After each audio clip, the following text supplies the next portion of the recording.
Seja bem-vindo ao Conversa Capital. Recebemos esta semana Eduardo Oliveira e Sousa, presidente da CAP, Confederação dos Agricultores de Portugal. Muito obrigada por estar aqui com a Antena 1 e com o Jornal de Negócios. Obrigado. Como sempre acontece, começo por lhe perguntar o que é para si neste momento capital em Portugal?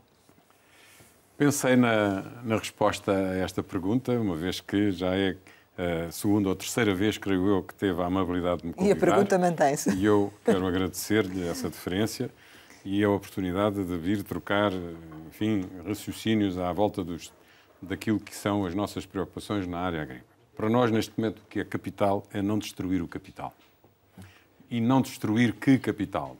Há muito capital que nós não podemos, de maneira nenhuma, destruir, a começar pelas competências, como sejam as competências técnicas do Ministério da Agricultura.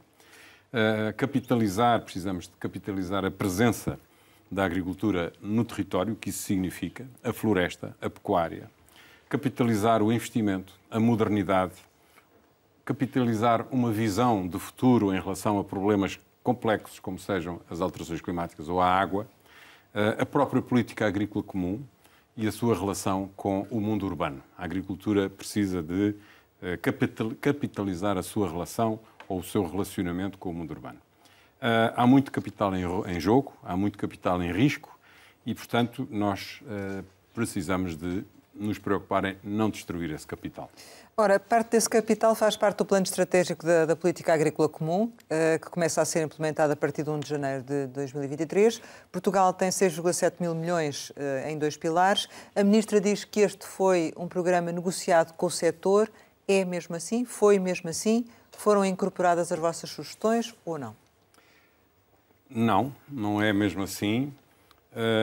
Houve algumas reuniões de partilha de informação, mas não houve reuniões de trabalho conforme nós ambicionávamos e propusemos, com trabalho realizado e entregue atempadamente à Sra. Ministra e aos seus técnicos. A partir de uma determinada altura percebemos que não havia qualquer consequência pela apresentação dessas propostas e que os assuntos, embora fossem solicitados nesse sentido, não éramos chamados a participar até para discutir as nossas ideias, confrontando com as ideias que nos eram transmitidas em reuniões com muitas pessoas, através de um PowerPoint que era feito antes dessas reuniões. Então foi para manter as aparências, mas porque na prática depois não aconteceu, é isso? Exatamente, foi mais ou menos cumprir calendário.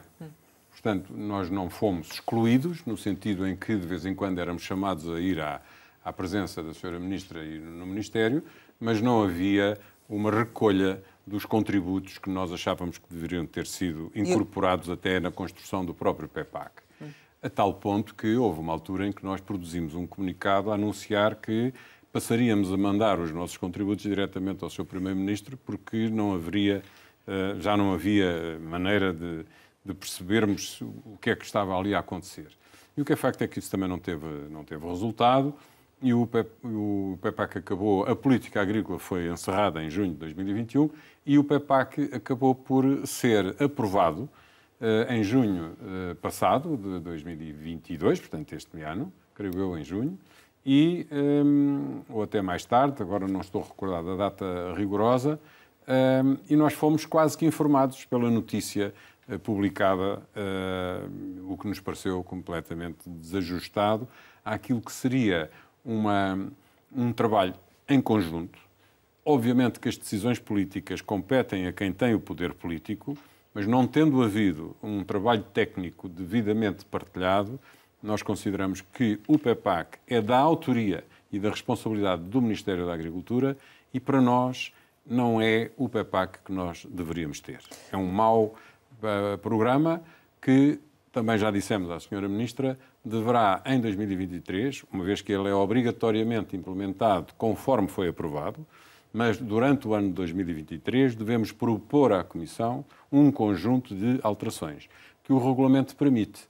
E por isso, se a Sra. Ministra quiser de facto ouvir as nossas preocupações, ainda há tempo para fazer isso. Ou seja, é possível fazer realmente essa... Porque a avaliação deste PEPAC é anual, portanto, ano a ano é possível realmente introduzir alterações. Exatamente. Não é possível, no ano em curso, mudar as regras. Portanto, e por isso espera que aquilo que não foi incorporado que seja agora em 2023. Quer dar um exemplo de algum aspecto? Quero, por exemplo, olha, os ecorregimes.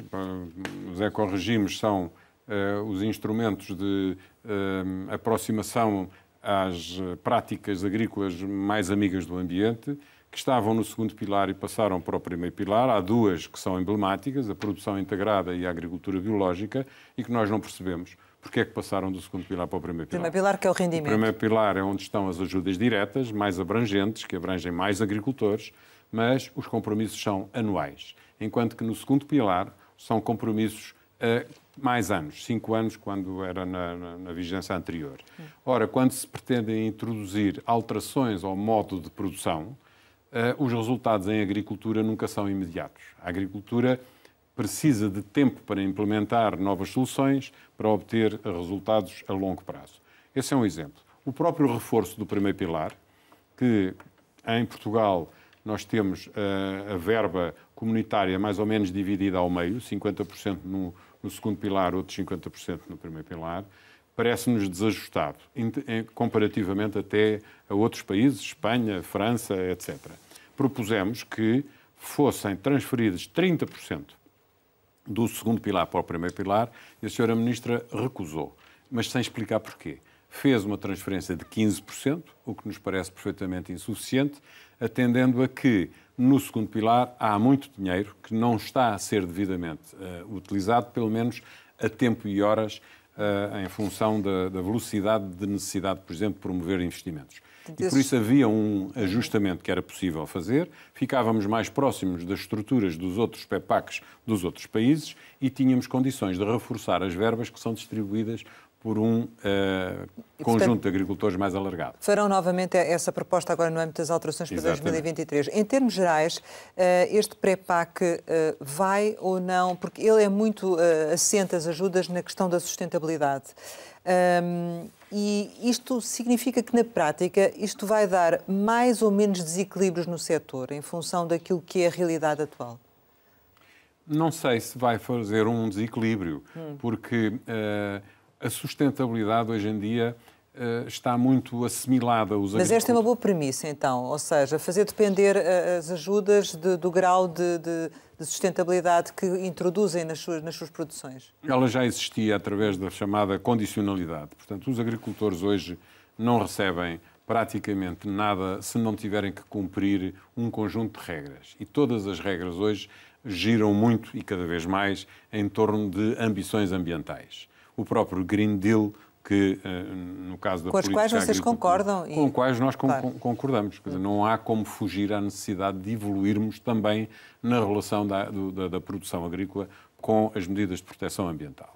As questões relacionadas com a água, o lidar com as alterações climáticas, as questões do bem-estar animal, as questões dos gases com efeitos de estufa, tudo isso hoje em dia está no dia-a-dia da aprendizagem que todos os dias fazemos. Então não é novidade a forma como este pré-PAC quer ser aplicado em termos das ajudas e das condições para as ajudas? Não. O pré-PAC traz uma grande alteração ao regime anterior, é que vai desaparecer, vai haver uma aproximação dos valores que as ajudas se traduzem no pagamento ao hectare por cada agricultor.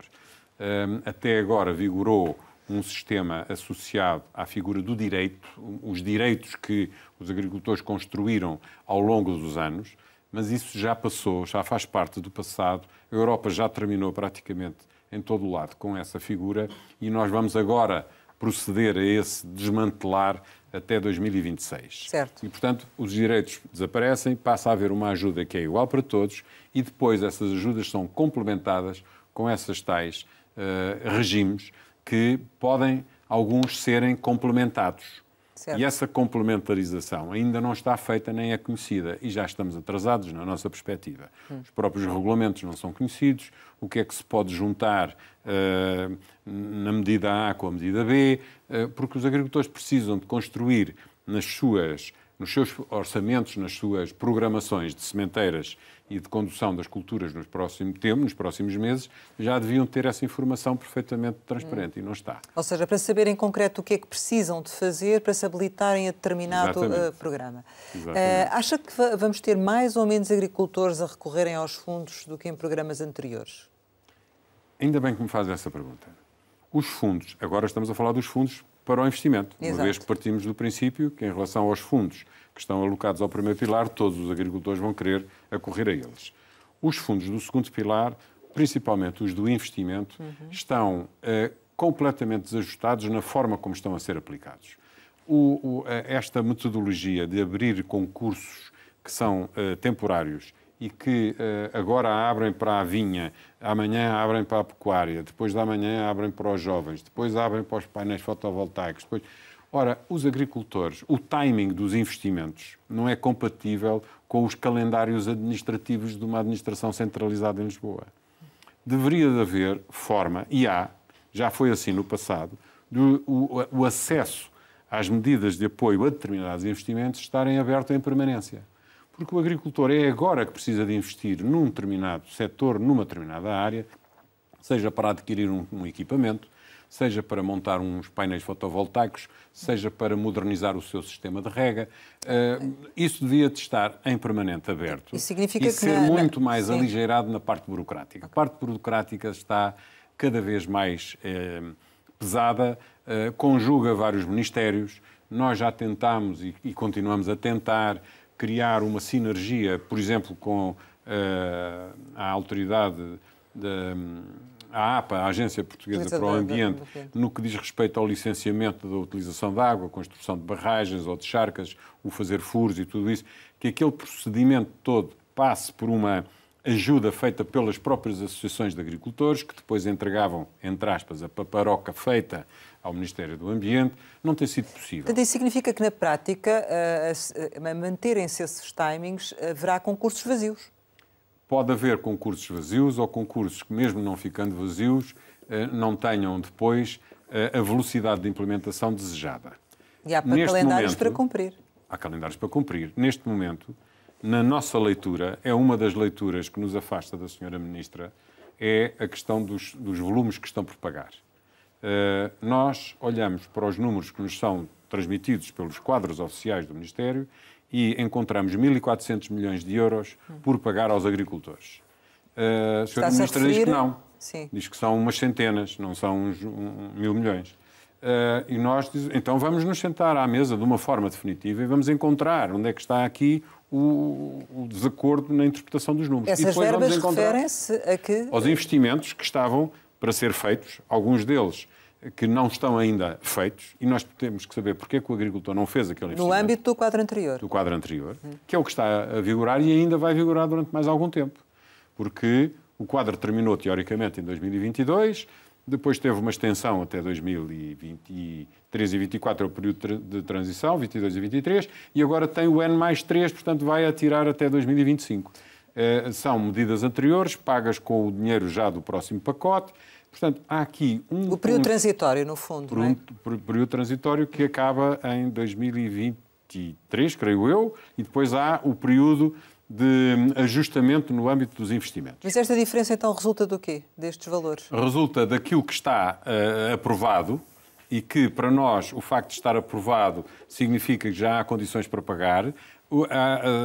Do lado do Ministério dizem que são os agricultores que não fazem os pedidos de pagamento, então nós temos que ir perceber se é de facto assim ou se é por causa da burocracia que está a dificultar o pedido de pagamento que o agricultor ou não fez o investimento ou aguarda o pagamento. E a sua tese é esta segunda? A tese é esta segunda. E nós dissemos à Sra. Ministra, nós temos uma rede de aproximação aos agricultores. Nós estamos no terreno, nós fazemos o inquérito. Fazemos um protocolo com o seu Ministério e vamos para o terreno e vamos fazer uma resposta. E trazemos-lhe o trabalho feito e depois a senhora toma uma decisão. Mas a máquina burocrática montada ao nível do PDR, da Agência da Gestão do PDR, não desbloqueia esta situação. E perdem-se milhões de euros que não são colocados no território, uns que que já deviam estar, porque os investimentos já podem estar feitos, e outros para novos investimentos. Os investimentos, por exemplo, na troca dos tratores velhos. Houve uma aceitação enorme dos agricultores a quererem fazer as suas trocas e, na prática, são umas centenas de tratores que foram comprados, meia dúzia de milhares de candidaturas aprovadas, quando havia dinheiro e havia vontade dos agricultores investirem. Foram identificadas algumas situações logo de início, em termos até da construção do próprio concurso, e nada aconteceu, nada foi modificado. Portanto, na prática não teve grande impacto. Foi um fracasso. E é uma pena ser um fracasso, porque há muitas centenas de tratores muito velhos nesse país que deveriam ser substituídos por tratores mais amigos do ambiente, por tratores menos poluidores, e que continuam os velhos a E, portanto, esse é o seu receio também para o novo quadro de investimento? É que seja um fracasso? Se não houver uma remodelação na forma de gerir os fundos comunitários relativos ao investimento, vai acontecer aquilo que está a acontecer neste momento. Deixe-me só dar um passo atrás para lhe fazer esta pergunta. Há pouco dizia que o setor não foi ouvido na questão do PEPAC. O que lhe pergunto é o que é que o leva a crer que no futuro as vossas sugestões vão ser tidas em conta, já que até agora não foram. Olha, o que tem que ser tem muita força.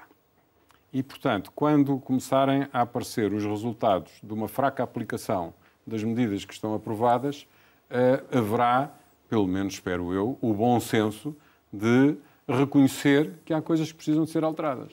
E por isso mesmo, como já estão de sobreaviso, os documentos estão produzidos, estão entregues, é conhecido o raciocínio das confederações, em concreto da nossa. A arquitetura verde, por exemplo, que é a conjugação dos tais novos ecorregimes. Esta questão da transferência do reforço do primeiro pilar. Está tudo identificado. Quando se começar a perceber que seria melhor assim do que como está, eu espero que haja o bom senso de promover essas alterações. Considera que esse problema de desvalorização das sugestões do próprio setor é um problema destes atuais titulares da pasta? Eu acho que é uma falta de capacitação técnica. Esse diálogo já foi melhor no passado? Já. No governo onde estava como ministro o ministro Capolas Santos, o diálogo era muito mais produtivo do que é agora. E, portanto, será um problema desta ministra em particular que não tem tanta atenção quanto devia ao setor? Eu acho que sim. Eu acho que há aqui uma falta de capacidade técnica de olhar para estes problemas para poder a decisão política ter um fundamento. Mas será por falta de conhecimento da realidade do setor? Deixe-me fazer aqui um pequeno parênteses. A senhora Ministra da Agricultura é uma simpatia. É uma senhora com quem é agradável estar, cumprimentar, conversar, tudo isso. Quando nós fazemos um discurso, uma abordagem, uma análise sobre um determinado assunto, ela ouve-nos. Quando ela responde, quando ela põe o seu discurso, parece que estamos a sonhar. Mas é falta de peso da agricultura no governo e falta de peso desta ministra política? Não vejo outra razão, porque a agricultura é um pilar de tal maneira importante na economia e na sociedade. Por alguma razão, o conceito estratégico de defesa nacional tem duas alíneas, militar e agricultura. Quer dizer, nós estamos na base da sobrevivência e da soberania de um povo. A agricultura está na base da nossa vida. Então não é um setor estratégico. Obviamente que é um setor estratégico, tem que ter peso. Daí também a nossa indignação, possivelmente far-me essa pergunta, sobre esta notícia do desmantelar o Ministério, etc., que nos apavora. O setor agrícola tem muita técnica e tem um mecanismo de apoio muito dirigido. É a única política verdadeiramente europeia que existe na União, é a política agrícola, que tem mecanismos de controle apertadíssimos. Tem que haver conhecimento técnico, não só do próprio mecanismo, como também na sua aplicação. E a Ministra não tem esse conhecimento? Ela, pessoalmente, eu creio que não. E como nos ouve mal, ou pouco, ou não aceita muito as nossas opiniões, criamos aqui esta dificuldade de progresso que nós desejaríamos que fosse outro. Não tenho nada contra a senhora doutora Maria do Céu Antunes. Pelo contrário, eu comecei por dizer que é uma pessoa com quem é muito agradável estar. Os resultados das suas decisões políticas ficam muito aquém daquilo que nós esperaríamos para o próprio setor. Temos mais questões sobre esse tema, mas para já eu gostaria de lhe perguntar o seguinte. O Fundo de Emergência Rural, que vai acelerar ajudas em caso de calamidade, tem 11 milhões de euros lá previstos. São suficientes? Não faço ideia, porque depende daquilo a que ele venha a ser alocado. Há catástrofes horrorosas que podem acontecer e já aconteceram no passado. Isso levava-nos a falar, por exemplo, sobre a questão dos seguros. Os seguros não são obrigatórios na agricultura, mas também não há condições para que sejam. Mas esse caminho deveria já estar a ser alvo de um estudo aprofundado e de uma meta definida em conjunto com as seguradoras e com o próprio setor, porque eu defendo que os seguros deveriam ser obrigatórios para desaparecer a necessidade de construir esse tipo de fundos. Porque depois esse tipo de fundos vai dar origem a o que é mais grave? É aqui ou é acolá?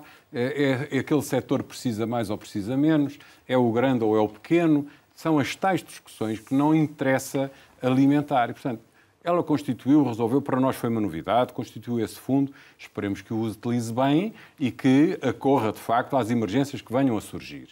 Os granizos, as trovoadas, as cheias, se vierem cheias, as secas, não se esqueça que as medidas de apoio à seca ainda não chegaram aos agricultores. Mais à frente íamos questionar sobre isso. Há que tempo. Já o vamos questionar sobre isso, mas perguntava-lhe também uma outra matéria. A CAP tinha proposto isentar, em sede de IRS, os subsídios comunitários, permitindo, no fundo, evitar que eles fossem tratados como se fossem rendimentos. Na prática, era isto. Como é que ficou essa proposta? A carga fiscal não foi aceita. Nem essa, nem uma outra que nós também propusemos, que fosse inscrita no Orçamento do Estado, que era isentar até 200 horas extraordinárias, até 200 horas anuais, as horas extraordinárias pagas aos trabalhadores, para diminuir a carga fiscal desses trabalhadores e facilitar um pouco os empregadores no sentido da carência de mão de obra que existe. Mas, em relação a essa proposta não foi aceita. Era uma forma de aliviar, de alguma maneira, a carga fiscal. É mais um exemplo da tal desvalorização da especificidade. Aí já não digo em desvalorização, aí falo na especificidade. A agricultura é uma atividade feita a céu aberto, muito vulnerável aos elementos da climatologia e o efeito da seca foi devastador.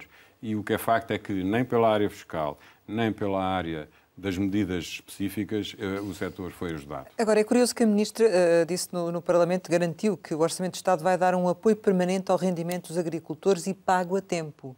Isso significa que estão garantidas as verbas do Sr. Ministro das Finanças para a percentagem que é obrigatório o Governo colocar nas ajudas do segundo pilar.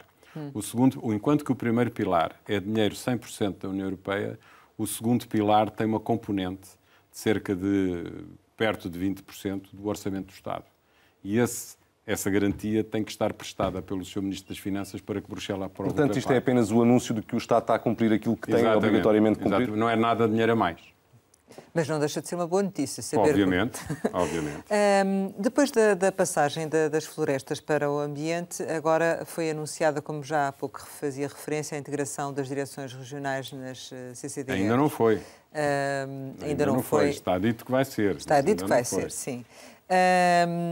Qual é que faz, mas vamos por partes, qual é a avaliação que faz da passagem das florestas para o Ministério do Ambiente? Sabemos que foi crítico dessa situação. Já tem dados que revelem o impacto dessa junção ou ainda é prematuro? Todos nós temos esses dados. Ou seja, o Instituto Nacional de Estatística publicou e publica os resultados da economia na área florestal e os indicadores são desastrosos. A palavra é mesmo esta. Não sei se temos imagens para isso, mas, por exemplo, todas as curvas são semelhantes a estas que eu estou aqui a exibir e já vou explicar o que é que elas significam e porque é que têm esta descida abrupta a começar no ano 2015. O ano 2015 foi o ano da anunciada grande reforma da floresta. Ainda no tempo do Dr. Capolas Santos, nós fomos contrários àquilo que ele explicou na altura. Ele até teve aquela frase menos feliz de que era a maior reforma da florestal desde o tempo de Dom Dinis. O que é facto é que, a partir daí, os resultados dessa alteração na legislação em termos da forma como o Estado olha para a floresta começaram a decair. E em 2019 veio o colapso com a saída do setor florestal para o Ministério do Ambiente. Uma nota, nós não temos nada contra o facto das florestas estarem no Ministério do Ambiente. Nós o que temos é contra o facto da economia ter sido praticamente retirada do léxico da atividade florestal em Portugal. A floresta não é uma selva, não é uma Amazónia ou a floresta ou as matas do Equador, na região central da África, etc. Não, a floresta é uma atividade económica que tem determinadas regras e que tem dupla função. Tem uma função económica e tem uma função ambiental.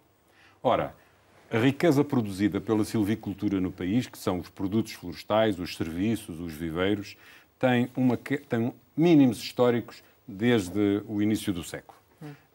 O valor pago pelos produtos silvícolas, onde está a cortiça, a madeira, o próprio preço, está em mínimos históricos.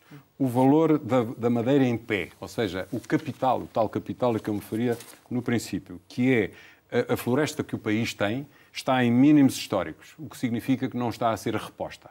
Não está a ser reposta aquela que arde, não está a ser reposta aquela que é cortada.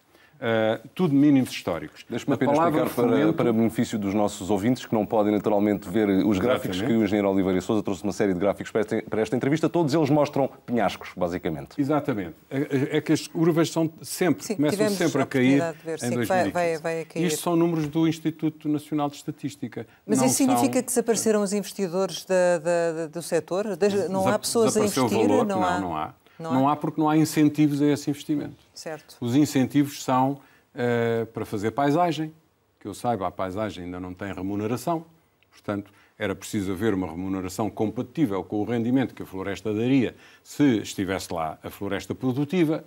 É proibido plantar eucaliptos. Ora, Portugal tem excelentes condições para plantar eucaliptos. Obviamente que não queremos que o país seja um eucaliptal de cima a baixo, mas se há condições para fazer boas culturas agrícolas, se o eucaliptal é uma boa cultura florestal, ele deveria de permanecer no léxico da atratividade do país para se fazer investimentos em produção de eucaliptos. Portanto, chegou a um nível de muito difícil recuperação, então. Muito difícil recuperação. E isso é muito perigoso, por um lado, porque desinvestir na floresta é o fogo que vai aparecer em sua substituição. A floresta foi tomando o lugar da agricultura nas regiões mais despovoadas do país e essas regiões mais despovoadas não se povoam de repente. Portanto, tem que ser a floresta a continuar a ocupar esses territórios para produzir riqueza. Se não acontecer assim, o que vai acontecer é a desertificação. Portanto, está provado que a mudança não foi benéfica?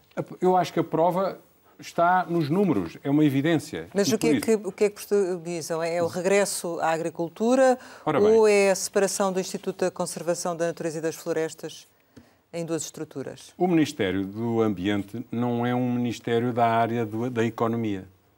Quem é um Ministério da área da economia é o Ministério da Agricultura. Por isso é que fomenta a agricultura, conduz fundos para a agricultura, etc. O Ministério do Ambiente é um Ministério da área administrativa. Faz regras de controle, o que é que se pode fazer no território aqui e acolá, define prioridades, etc. Portanto, a palavra fomento desapareceu do setor florestal. Ora, o Instituto da Conservação da Natureza, que era assim que ele se chamava, vivia separado da Direção-Geral das Florestas. Depois houve uma altura em que ao ICN se juntou um B, passou a ser Instituto da Conservação da Natureza e da Biodiversidade. Depois pensou-se em colocar as florestas para extinguir a Direção-Geral das Florestas, partindo do princípio que seria possível conviver as florestas com a conservação da natureza. E é possível conviver. Não é possível manter o mesmo peso da floresta vista pelo lado da produção com o peso do ambiente pelo lado da conservação. Então o que é que havia de ter? E por isso, eu, na minha opinião, Sim. e aqui é uma opinião mais pessoal do que institucional, eu veria com bons olhos a criação, o ressurgimento da Direção-Geral das Florestas, com as suas competências técnicas. A técnica é algo que tem sido desvalorizado pelos políticos de uma forma até noutros setores da economia, e as decisões, quando são desligadas da técnica, da ciência e da objetividade com que essa técnica deve tratar de determinados assuntos, o resultado depois pode não ser bom. E os resultados não sou eu que os digo, estão aqui. O país está mais pobre. Está mais pobre porque tem menos floresta e tem uma floresta menos valiosa. E isso tem repercussões ao nível do rendimento dos proprietários florestais, dificulta a tal transição que se pretende fazer para uma aproximação aos instrumentos de defesa da natureza, de defesa do ambiente, e a floresta deixa de fazer a sua função até de caráter ambiental, por exemplo, na fixação do carbono ou no sequestro de carbono. Portanto, há que investir na floresta, dignificar o valor da floresta, pagar e remunerar convenientemente a floresta, e aqui há também uma chamada de atenção para os próprios empresários do setor florestal. Quem compra a madeira, nomeadamente as celuloses, devem remunerar melhor a floresta. A outra floresta, onde está o pinheiro, onde está a cortiça e onde estão outras espécies florestais, o pinheiro manso, através da pinha, devem também de serem encontrados mecanismos para ajudar a remunerar melhor esses produtos florestais.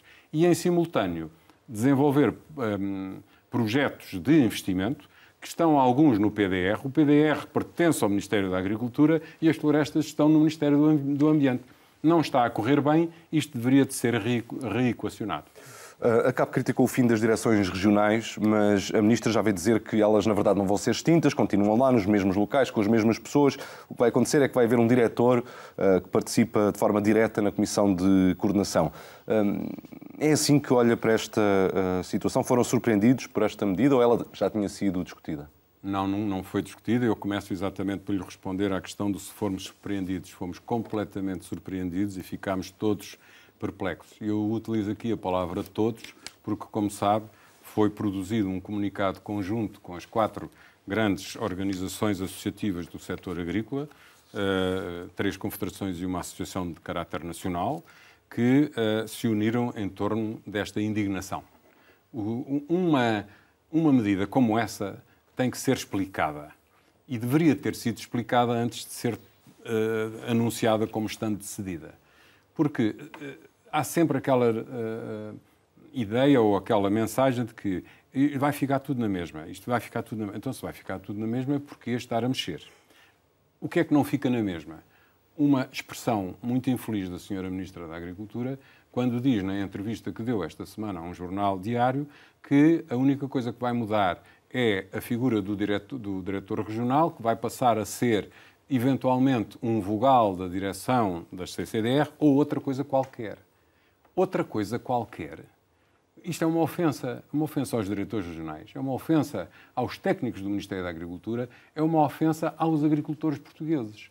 Nós não podemos estar a pegar naquilo que é uma estrutura que eventualmente precisa de ser reforçada de meios técnicos e até de meios orçamentais e de equipamentos e dizer, não, nós agora vamos desmantelar isto porque isto pode ser uma coisa qualquer. Isto é uma mensagem de uma gravidade extraordinária. E foi esta mensagem que foi percebida de imediato pelas confederações e pela Associação dos Jovens, que é uma associação de caráter nacional, de indignação. E essa indignação foi produzida rapidamente numa folha A4 com 4 parágrafos, que foi anunciada ao país.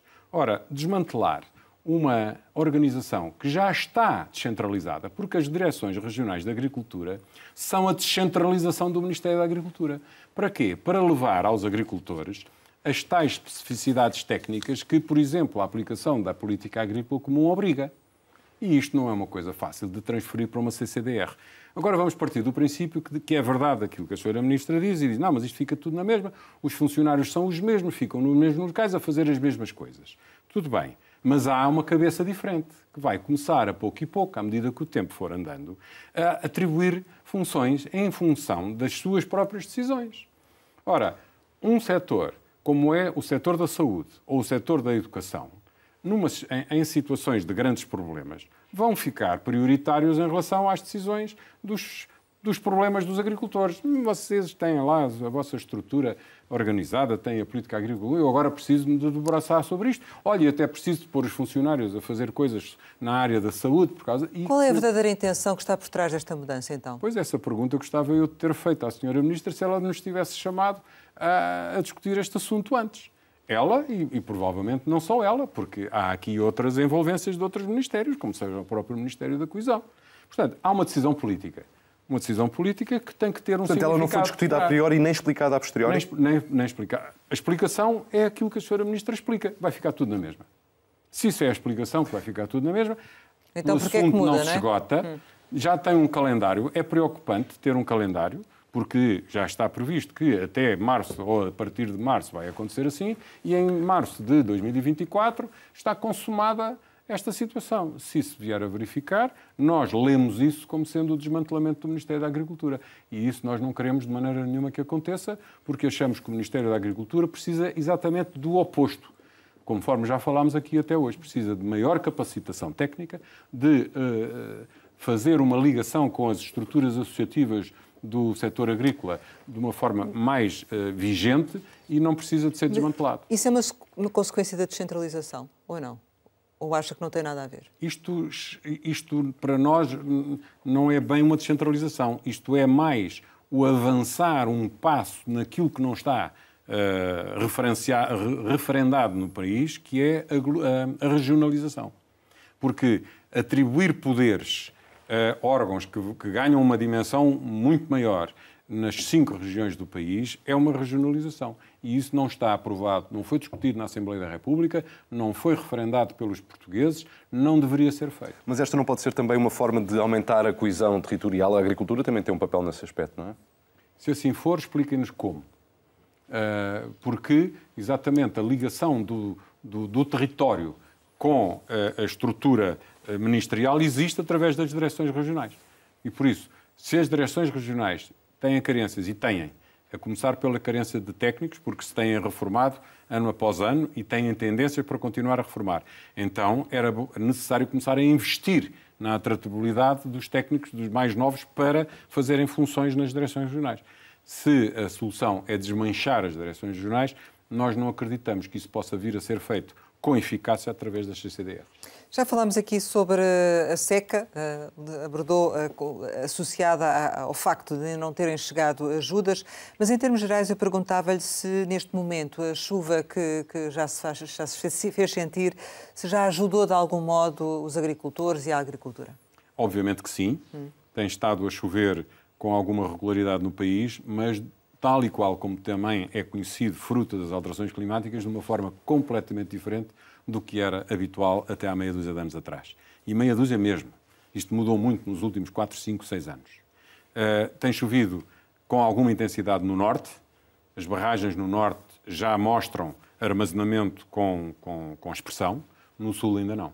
Portanto, tem chovido o suficiente para alimentar as plantas, para o solo no sul do país está ainda como uma esponja úmida, enquanto que essa esponja no norte já está cheia de água e já escorre água para fora, a esponja que é o sul do país ainda está na fase de beber absorção. essa água toda.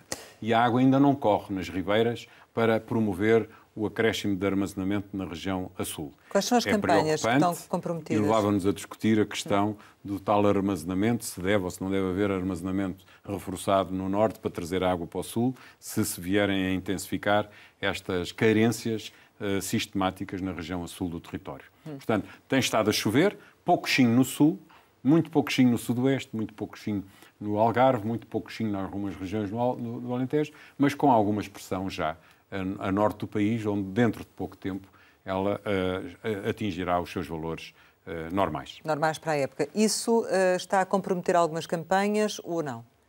As campanhas de sementeira não, porque esta chuva é exatamente a chuva ótima para promover as sementeiras.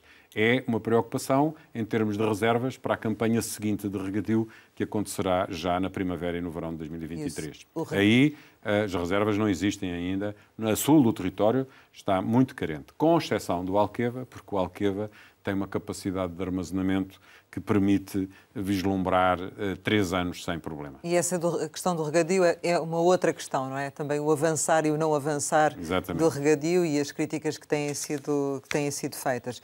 Mas perguntava-lhe, relativamente ao impacto da seca, já é possível, no fundo, fazer um balanço, retirar conclusões do que é que aconteceu e dos prejuízos que tiveram? O balanço é feito a 2 níveis. é feito ao nível das explorações que, entretanto, encerraram, e algumas foram. Não temos um valor rigoroso, mas há a percepção, principalmente das explorações ligadas à pecuária extensiva, que algumas já acabaram, venderam os animais, desistiram, o agricultor vendeu a propriedade, ou se era rendeiro, entregou a propriedade. Estamos a falar de grandes produtores ou de pequenas... Os maiores produtores geralmente têm alguma capacidade de encontrar soluções que lhes permitam, pelo menos, esperar por uma próxima época. Certo. Os mais pequenos e os mais envelhecidos são aqueles que param mais rapidamente. E foi isso que aconteceu? E foi isso que aconteceu e ainda está a acontecer. Mas qual é a dimensão desse fenómeno? Não lhe sei dizer em pormenor. Quantas explorações são, não sei. Tem mais expressão na região mais interior do país. A palavra interior, eu acho que temos que encontrar um substituto, porque com as acessibilidades que temos hoje, falarem... Que são as tensões mais pequenas, exatamente, não é? que são os territórios que estão mais afastados e que têm ainda explorações mais pequenas, associado a algum agricultor com alguma idade que não tem um herdeiro imediato e, portanto, a tendência é parar e entregar a sua exploração. E este ano a seca levou a que muitos fossem obrigados a fazer isso mesmo. Houve entrevistas na televisão a agricultores que disseram: eu vou parar, eu não aguento. E pararam mesmo? Não aguento, porquê? Porque não tinha dinheiro para comprar alimento para os animais. Mas agora vai haver outro tipo de falência, que é a falência associada à conta da luz. Os custos com a energia vão trazer uma realidade muito diferente no próximo ano, porque há explorações que agora, no final do ano, ao fazerem as contas finais, ao receberem os acertos finais do ano, onde é introduzido um mecanismo, onde são feitas os acertos ao consumo, há explorações que no ano que vem não têm condições para iniciar uma campanha fruto do preço da energia. Não dos combustíveis. Os combustíveis menos. Certo. Já baixaram, tem o apoio vieram também. a baixar e vão receber agora, fruto do acordo que foi estabelecido por intervenção direta do Sr. Ministro das Finanças e que foi anunciado quando foi feita a assinatura com o Governo das 4 confederações patronais e a UGT, o Acordo de Estabilidade e Rendimentos, onde está contemplado um cheque de 10 cêntimos por litro de gasóleo consumido no ano de 2022 com os números de 2021. Foi uma medida muito importante, porquê? Porque é totalmente horizontal. Todos os agricultores consomem gasóleo, não há nenhum agricultor que não consuma gasóleo. E por isso, desde o agricultor mais pequeno ao maior, todos vão receber de forma igualitária, incluindo os agricultores das ilhas. Foi uma pressão feita pela CAP nesse sentido. Portanto, esse problema está minimizado. Agora, relativamente à eletricidade, há alguma coisa que possa ser feita? Há uma certa expectativa sobre as notícias que têm vindo a lume de que os governos da União Europeia estão a tentar encontrar um mecanismo de estabilizar o preço ou de criar um limite ao preço da eletricidade, a começar dentro de alguns meses. Era fundamental que fosse possível encontrar esse limite e que ele fosse anunciado. Até lá, nós pedimos ao Ministro do Ambiente que se debruçasse sobre a possibilidade de, num período transitório, permitir que os agricultores que têm consumo de eletricidade em média tensão, em baixa tensão especial, tivessem acesso ao mercado regulado, tal e qual como os domésticos. Porque senão... E houve aceitação a essa... Ele ficou sensibilizado e pediu-nos, inclusivamente, o papel que nós lhe apresentámos no dia em que tivemos uma reunião muito interessante e muito produtiva com ele. Estamos à espera que tome uma decisão política nessa matéria, porque se não a tomar, o preço da energia é incompatível com a maior parte das culturas de regadio que têm consumo de energia elétrica, que são a maior parte por causa do consumo dos sistemas de rega. Mas quando fala desse impacto e da possibilidade de encerramento mesmo dessas explorações, tem alguma dimensão ou não? Mais uma vez, são sempre as explorações de menor dimensão as que são mais vulneráveis a este tipo de situações.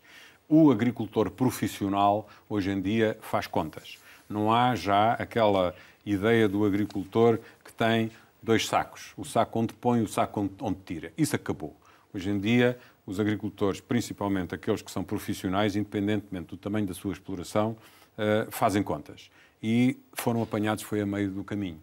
Porque enquanto que eu uso muito esta ideia comparativa sem desprezar ou sem desvalorizar a atividade. Uma fábrica de pregos, se a energia está incomportável, desliga-se a fábrica. vamos para layoff, espera-se que a energia baixe e voltamos a produzir pregos. Uma agricultura não pode fechar. A agricultura lida com seres vivos. As sementes estavam lançadas à terra, as culturas estavam nascidas, era preciso alimentá-las até ao fim. E depois, no fim, logo se fará. Ora, aí é que está. Agora, quando for o logo se fará, alguns vão ter surpresas muito desagradáveis. No ano que vem, já não será assim. Por isso, se houver uma contenção no custo da energia e se essa contenção tiver um número e esse valor for anunciado, os agricultores fazem as suas contas, escolhem a cultura, escolhem o modelo de produção e avançam. Se assim não for, aqueles que sentirem uma certa dúvida, muito provavelmente ficarão à espera ou encerrarão a atividade. Ainda para terminar o tema da seca, há poucos meses dizia-nos aqui neste estúdio que ainda não tinha chegado €1 aos agricultores por causa da seca. Esse problema já está resolvido por completo? Não, é exatamente na mesma. Os agricultores ainda não receberam €1 por causa da seca. Estamos a falar no dia 30 de novembro de 2022 e é exatamente igual a essa data que eu creio que foi em maio que eu aqui estive e que eu disse isso. Portanto, os espanhóis já receberam, os portugueses ainda não receberam. E não sabem quando é que receberão. E a seca, Deus queira que não se repita, mas provocou danos horríveis. Mas porquê é que isso está a acontecer? Eu acho que é por falta de habilidade política e técnica da Sra. Ministra de resolver esse problema. Porque se os outros resolveram, porque é que ela não resolveu? Lá está. Mas o Estado não podia ter adiantado essas verbas? Eu creio que propus isso na última vez que cá estive. O Estado propôs, o Estado avançava e depois ressarcia-se quando o dinheiro viesse. Há ali ajudas que até talvez não sejam de Bruxelas. Há ali ajudas que podem ser até do próprio orçamento. Mas deveriam ter sido equacionadas e deviam ter sido decididas e dar uma ajuda que sejam compatíveis, nomeadamente com o que se passa em Espanha, porque senão a competitividade dos nossos agricultores fica em causa. Portanto, tudo isso, também há agricultores, aqueles que eu referi, que terminaram a sua atividade relativamente à seca, têm a ver com isto. Não é compatível estar a alimentar animais no extensivo com alimentos comprados. Mas tem algum cálculo sobre a quebra total de rendimento do setor por causa da seca? Esse valor é muito difícil de encontrar. A estrutura está de tal maneira espalhada no território. Atomizada. Pequena agricultura, média agricultura, agricultura mais intensiva, menos intensiva, é um cálculo muito difícil de fazer. Para além de tudo isto, há aqui a questão da inflação. Que impacto é que está a ter, nomeadamente nas margens que os produtores conseguem ter na venda dos seus produtos? Muito grande. Muito grande porque os agricultores consomem todos os dias fatores de produção e os fatores de produção estão muito afetados pelo valor da inflação. Além da crise energética que fez disparar os custos de produção relacionados com os fertilizantes, com os produtos fitofármacos e principalmente com a energia e com os combustíveis, agora vem a inflação que varre todo o universo produtivo. E o reflexo no custo, ou por outra, na venda dos produtos, não tem a mesma proporção, como tem tido por vezes, às vezes, até o próprio preço ao consumidor. Portanto, há necessidade de haver ajustamentos ainda durante mais algum tempo. Mesmo que a inflação agora pare, os produtos é natural que ainda continuem a subir durante algum tempo para amortizarem esta diferença de velocidades entre o aumento do custo do produzir o produto e o valor da venda desse mesmo produto. Mas, do seu ponto de vista, deveria de haver também aqui uma outra abordagem por parte, nomeadamente, das grandes superfícies ou, enfim, outras alternativas para os produtores? O preço que é formado e que chega à prateleira do supermercado tem várias componentes. Não é uma relação direta entre o custo ou a compra do produto ao produtor e o produto que está colocado na prateleira. Há uma logística intermediária no caminho que também tem um conjunto de custos acrescidos. Não me compete a mim defender as grandes superfícies, mas eu reconheço que é feito um esforço também de equilíbrio social até, na forma como os preços têm estado a ser agravados. Sente uma partilha de prejuízos, vamos chamar-lhe assim por facilidade de linguagem? Mais do que isso, sinto que não há um aproveitamento da situação. E por isso nós partilhamos também daquela reação da associação APED quando manifestou total desacordo com o anunciado imposto sobre lucros excessivos, porque esses lucros excessivos não são consequência do aumento do preço dos produtos. Tem a ver com outra já que fala nesse... Mas não sou eu que tenho que me pronunciar sobre isso. Mas já que fala sobre a contribuição extraordinária sobre o setor da distribuição, o setor da agricultura teme indiretamente ser prejudicado? Não tenho dúvidas sobre isso. Não só na área do retalho, como também na área das florestas, porque no mesmo dia em que foi aprovada essa taxa, foi aprovada também a chamada taxa das florestas. Quem é que vai pagar? O produtor florestal, na área das florestas, e o consumidor final, na área das grandes superfícies. Porque o dinheiro é só um. O dinheiro não nasce, não é cultivável. Era bom que fosse. Agora, o reflexo, se tiver que se repercutir em alguém, é em quem paga. E quem paga é o consumidor. Já há pouco deu essa ideia, mas questionava agora para uma resposta sintética na medida do possível. Quando o consumidor final vai a um supermercado, a uma mercearia, a um hipermercado e constata um aumento dos produtos agrícolas, do preço dos produtos de origem agrícola, considera que esse aumento de preço observado pelo consumidor final não reflete na totalidade o aumento de custo na produção ou está mais ou menos equilibrado? Era aquilo que eu estava a dizer. Não refletiu no início, pode começar a refletir agora no final. Quando os preços estabilizarem, tem que refletir o aumento dos custos de produção. Mas como essa progressão tem sido continuada, enquanto que há custos de produção que foram muito violentos no princípio, podem não estar a ser tão violentos agora. E, portanto, isto não tem uma relação, não é uma linha à direito.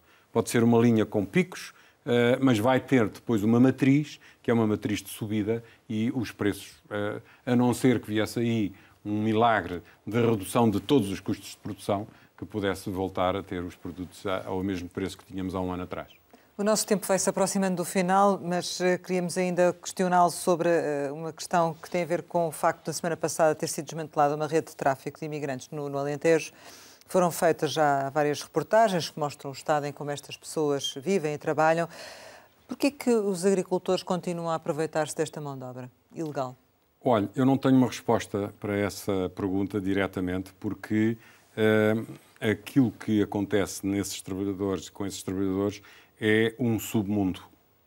É o submundo da droga, é o submundo do tráfico de pessoas. E o submundo da agricultura. É um submundo onde a agricultura pode também ser introduzida por agricultores que não são os agricultores que nós, defendemos ou representamos. Porque há uma expressão no campo que dizem que em todos os rebanhos há ovelhas manhosas, não é? E também há nos agricultores, também há em outras áreas da economia. Há pessoas que não cumprem as regras e há pessoas que tentam fugir às regras e, por isso, isto é um problema de polícia. Nós somos os primeiros a congratularmos-nos pelo facto daquela rede ter sido encontrada e desmanchada. Acredito até que haja mais. Mas é isso que eu lhe ia perguntar. Vocês não têm suspeita da existência? Não divulgam essa informação que têm? Não têm conhecimento? Mas nós não temos conhecimento da existência das redes. Nós temos a outra face da moeda. O que é a outra face da moeda? São as normas perfeitamente em vigor para trazermos trabalhadores estrangeiros para trabalhar em Portugal. Os protocolos que têm assinado. Os protocolos que temos assinados com o Marrocos, com a Índia. Agora também os próprios PALOP, que têm uma espécie de uma via verde para os trabalhadores virem trabalhar para Portugal. E esses têm a garantia que eles vêm e depois regressam? Muitos deles já vêm com o bilhete de volta. Agora, as pessoas são livres. Há pessoas que depois de cá estarem manifestam vontade de ficar. E há famílias, por exemplo, o Concelho de Odmira tem neste momento a maior taxa de natalidade em Portugal porque tem lá milhares de trabalhadores estrangeiros que já vieram e já trouxeram as famílias. E todos esses estão perfeitamente legais. Portanto, quantos é que foram os que foram encontrados nesta situação? Não chegou a uma centena. Há milhares de agricultores, há milhares de trabalhadores a fazerem trabalhos agrícolas junto dos agricultores. E a esmagadora maioria dos agricultores têm as suas relações laborais em perfeita harmonia com a legislação. Isto são redes. Estas redes vivem do levar as pessoas a fazerem trabalhos em condições quase que escondidas. E há agricultores menos profissionais, que precisam de mão de obra durante um dia ou dois e, portanto, sujeitam-se, às vezes de uma forma consciente, outras vezes até eles próprios são surpreendidos, porque há muita falsidade nas informações que são trazidas por esses profissionais do crime. Como seja, eu tenho uma empresa, a minha empresa está constituída e depois essa empresa, afinal, é uma empresa falsa. O agricultor não é um polícia. Portanto, quando há um agricultor consciente que desconfia, faz perguntas e as respostas não vêm, deixe-me ver a apólice de seguros, deixe-me ver o contrato que você tem com a empresa de prestação de cuidados de saúde, de medicina no trabalho, etc. E a empresa ou não mostra ou desaparece, esse agricultor muitas vezes é ele próprio que vai denunciar. E talvez por isso a Polícia Judiciária tenha sido também ajudada por esse tipo de agricultores. Agora, nós estarmos no terreno a substituir as forças policiais, isso é que não podemos fazer. As empresas que compram os produtos a estes agricultores não têm também aqui uma responsabilidade em saber a origem desses produtos?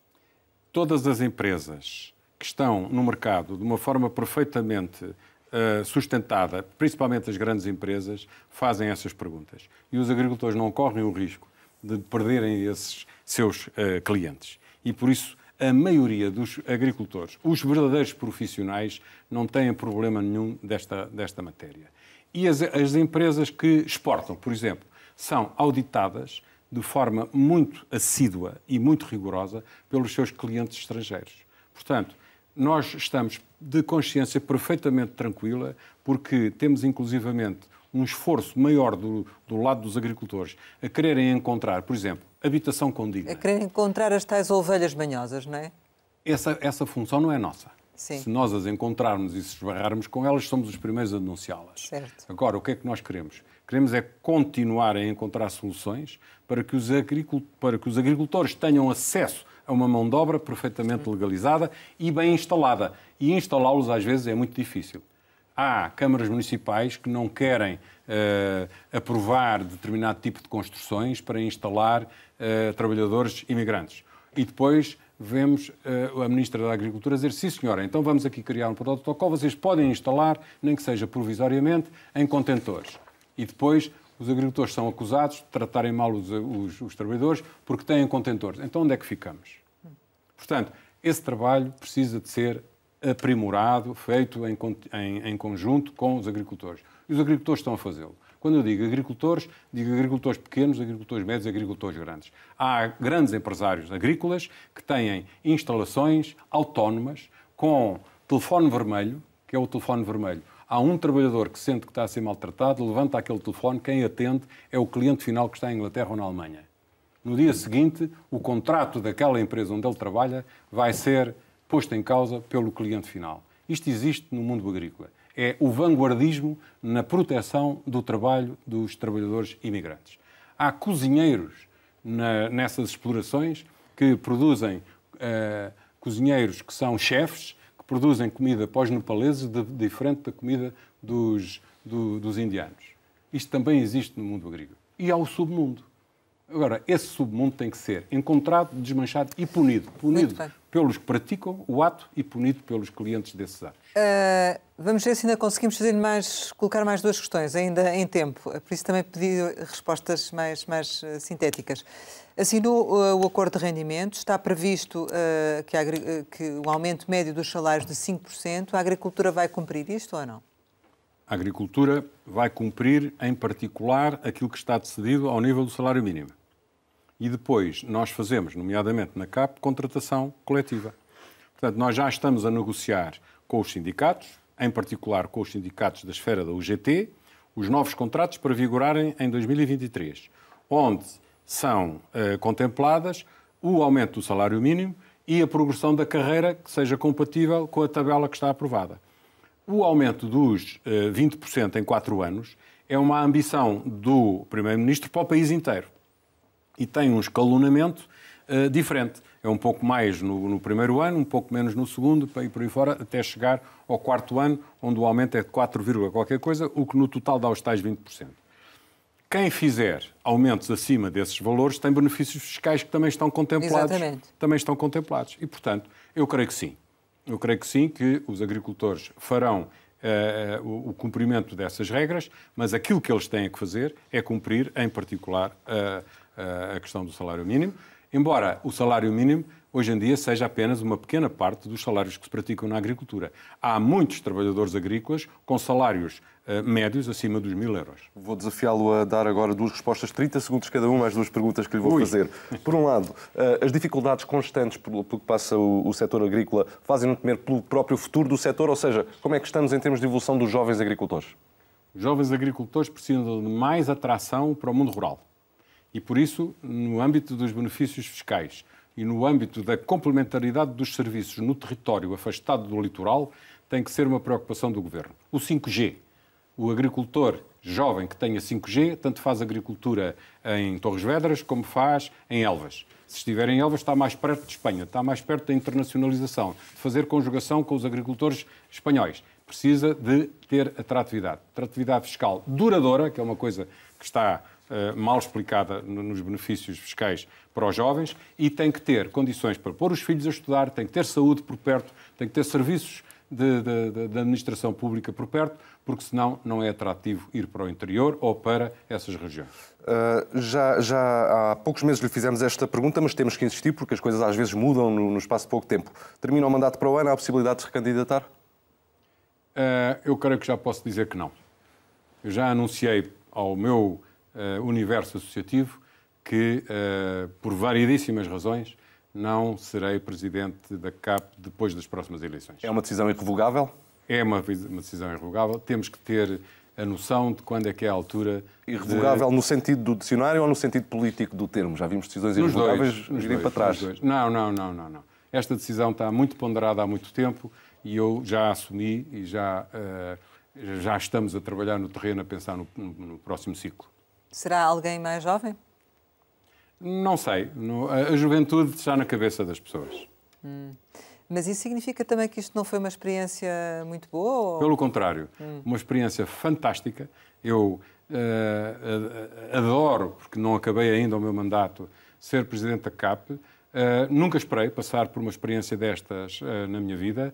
Uma experiência extraordinária, por todos os motivos, e muito satisfeito por ter tido esta oportunidade de desempenhar estas funções. E por isso quero sair com saudade, não quero sair com tristeza. E por isso escolher o momento da saída às vezes é mais difícil do que nós pensamos. Mas essa escolha está feita. Chegamos ao final e, como habitualmente, costumamos lançar algumas palavras para uma resposta rápida. A primeira é Instituto Superior de Agronomia. Uma saudade. Faz este ano 50 anos que eu entrei no Instituto Superior de Agronomia. Serviço Nacional de Saúde? Uma necessidade e uma ambição permanente do povo português. TAP? TAP, um mistério. Já não se consegue perceber o que é que teria sido melhor para o país. É uma bandeira nacional, de facto é, mas é um nó que tem que ser desatado. Concertação Social? Uma necessidade permanente de continuidade. Caça? Uma paixão e uma escola de vida. Emissões de CO2? Um problema para o mundo inteiro. Incompatibilidades? Temos que lidar com elas. Netas? Netas e netos. Uma alegria e uma esperança, uma certeza de que a vida continua. Sonho? Comanda a vida. Seleção Nacional de Futebol? Um orgulho. Portugal? O nosso país e a nossa razão de habitarmos este cantinho à beira-mar plantado, como se costuma dizer, mas um grande orgulho de ser português. Eduardo Oliveira Sousa, muito obrigada por ter estado aqui com a Antena 1 e com o Jornal de Negócios. Pode rever esta entrevista, esta conversa capital com o Presidente da CAP no RTP Play e ouvir também em podcast. Regressamos para a semana, sempre neste dia, esta hora, e claro, contamos consigo.